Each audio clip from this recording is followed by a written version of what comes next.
What's going on, everybody? Welcome back to the channel, and in today's video we're going to be talking about the latest film coming from Dreamworks, and that film is called The Wild Robot. Written and directed by Chris Sanders, who wrote this based on the book by Peter Brown, this film stars an all-star cast of people like Lupita Nyong'o, Pedro Pascal, Kit Connor, Bill Nighy, Mark Hamill, and so many more. So when I first saw the trailer for The Wild Robot, I was pretty intrigued. It looked beautiful in terms of animation. It looked fairly predictable, but it looked like it was going to be a good time. And after having seen the film, I can happily say I really enjoyed this film.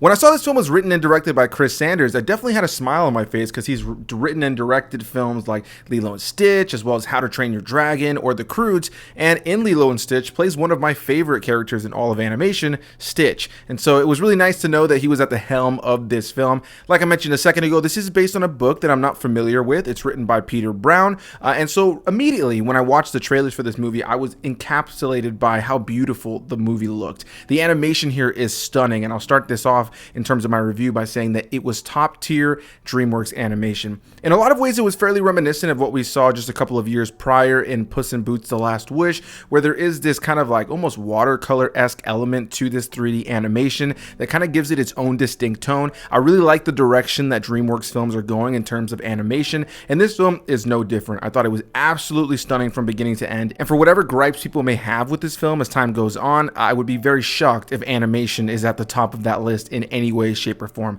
This film is stunning to look at, incredibly colorful and vibrant, and they did not miss a step in the world of animation here. And just the way a lot of shots throughout the course of this film were staged, the way that these animated shots were put together was just so cinematic. Add that in with a really strong musical score, and you have a film that just immediately visually does its job to really bring you into this world and get you engrossed in what's going on. And speaking about what's happening in this film, let's get into what this film is all about. The movie opens up where we're introduced to Lupita Nyong'o's character, Roz, a robot who is shipwrecked onto an island with a bunch of animals and finds herself lost in the wilderness. We learn pretty quickly that her robot type is essentially a protocol droid similar to the ones in Star Wars, where she has a directive and she wants to be as helpful as possible. So she starts going around the wilderness trying to find various critters that she can help in some way, only to learn that, they're all afraid of her and she's not really achieving any goals here. Amidst all this, she ends up coming across a lone egg, which ends up hatching, and a little goose ends up coming out. A gosling, I believe is what they call it. She ends up naming this young goose Bright Bill, and the two of them build a mother-son-like relationship.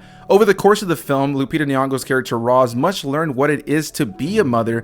Meanwhile, she's dealing with the fact that she is a robot that has a certain directive, and she's struggling with the idea of breaking from her programming, but she's kind of created this new programming that is to raise this young goose. And it's interesting because they both are kind of outliers in this island. The two of them stand out. They aren't necessarily two characters that connect with the rest of the animals on this island, and so you have this mother-son relationship that's already unconventional with two characters that are already kind of outcast in this entire ecosystem. And in terms of the rest of the ecosystem, you have these characters coming across a slew of other very talented names that are in this film in various animal forms. You have Fink the fox, which is one of the main ones that they end up spending time with in the film, played by Pedro Pascal. You have Longneck, another goose, played by Bill Nighy. You have Thunderbolt, a hawk of sorts, played by Ving Rhames.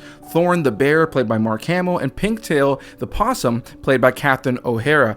Throughout the course of the film, there's a slew of fantastic names, and if you are familiar with a lot of these voices, you're going to start to pick out, hey, I know who that is, I know who this is, and even if you just look at the cast list online, this film is absolutely stacked with a great cast. So throughout the course of the film, this robot Roz must learn what it is to be a mother to this young goose and help him to achieve goals that every goose should, things like swimming, eating on his own, being able to fly with the rest of the geese. And at its core, this is a film about parenthood. This is a film about what it is to be a mother. I think this is a film that's going to, definitely tug on the heartstrings of most people, whether you're a parent or not. But if you have a great relationship with a parent, or you maybe are at a place now like I am at my age where I can look back on the hardships that I went through with my parents and I can kind of realize the sacrifices they made in order to get me to certain places, I think this film is going to tug on the heartstrings. While it does lean very much into motherhood, in particular what it is to be a mother and the struggle, the fact that there is really no guide, it really is something that is specific to each individual. The film as an overall definitely just tugs on the idea of parenthood in general, and I think that the film captures that so well.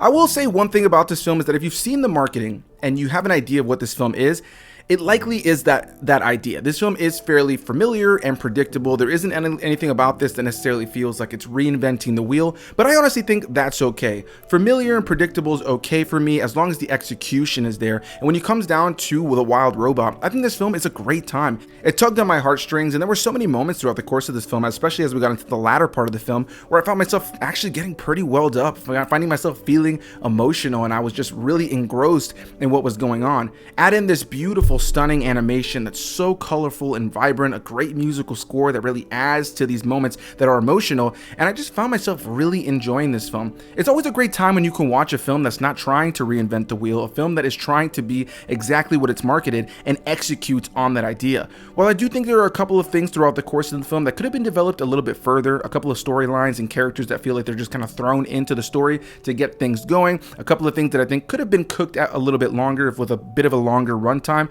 I ultimately found this film to be very well paced. It breezes by, it's stunning to look at, and really emotional. And I think as somebody like even myself who doesn't want kids, I'm not a parent, I don't really intend on having kids, I felt like I could still really connect with it, especially from just the perspective of thinking of my parents. This film made me think of my parents, the sacrifices they put themselves through, the money they spent, the times that I was ungrateful for a lot of things, where I can look back and think, you know, despite any, times I butted heads with my parents, they were always there to love me, to kind of help push me to excel in various things. Even in my adult years, my parents still support me in what I'm doing, even here with doing YouTube. Even though this is a small venture that many may think is not worth it, I have two parents that really support that. And I think that this film just captures the idea of people being kind of thrown into parenthood and having to figure it out, that there is no right way. And I think that's really interestingly kind of navigated through the character of Roz. And I think Lupita Nyong'o does a great job of giving a very conventional robot performance, but also adding these nuances to her performance that ultimately